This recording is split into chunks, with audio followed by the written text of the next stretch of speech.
ఓం శ్రీ గురుభ్యో నమః.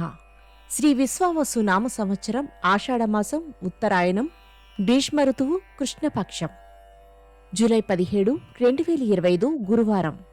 సప్తమి రాత్రి 7 గంటల 7 నిమిషాల వరకు. నక్షత్రం రేవతి రాత్రి 3 గంటల 38 నిమిషాల వరకు. వర్జం రాత్రి 10 గంటల 27 నిమిషాల నుండి 11 గంటల 57 నిమిషాల వరకు. దుర్ముహూర్తం ఉదయం 10 గంటల 4 నిమిషాల నుండి 10 గంటల 56 నిమిషాల వరకు. మరలా మధ్యాహ్నం 3 గంటల 16 నిమిషాల నుండి 4 గంటల 8 నిమిషాల వరకు. రాహుకాలం మధ్యాహ్నం 1 గంట 30 నిమిషాల నుండి 3 గంటల వరకు. ద్వాదశ రాశుల వారు ఈరోజు చేసుకోవలసిన పూజలు: గురుచరిత్ర పారాయణ, పురాణ పఠనం ప్రారంభించగలరు. రుద్రకవచం చదవండి.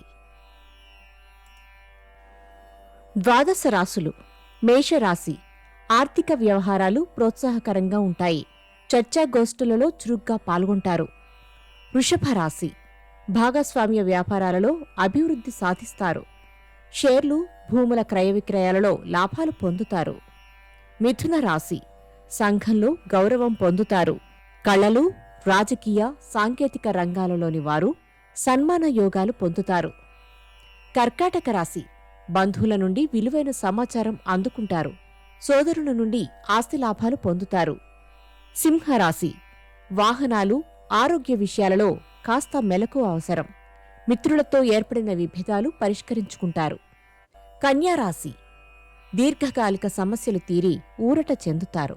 నూతన కార్యక్రమాలకు శ్రీకారం చుడతారు. తులారాశి కోర్టు కేసుల నుండి బయటపడతారు. పోటీ పరీక్షలు, ఇంటర్వ్యూలలో అనుకూల ఫలితాలు పొందుతారు. వృశ్చిక రాశి ఆర్థిక పరిస్థితి మెరుగుపడుతుంది. కొత్త పెట్టుబడులకు తగిన లాభాలు పొందుతారు. ధనస్సు రాశి పనులు అప్రయత్నంగా పూర్తి కాగలవు.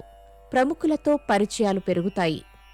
మకర రాశి అందరినీ ఆకట్టుకుని ముఖ్యమైన వ్యవహారాలు పూర్తి చేస్తారు. సంఘంలో ప్రత్యేక గౌరవం పొందుతారు. కుంభరాశి కొత్త ప్రయత్నాలు ఫలిస్తాయి. సంతానం నుండి ధనలాభం పొందుతారు. మీనరాశి సోదరులతో ఏర్పడిన వివాదాలు పరిష్కరించుకుంటారు. అనుకోని ఆహ్వానాలు ఆశ్చర్యపరుస్తాయి. నమస్కారం.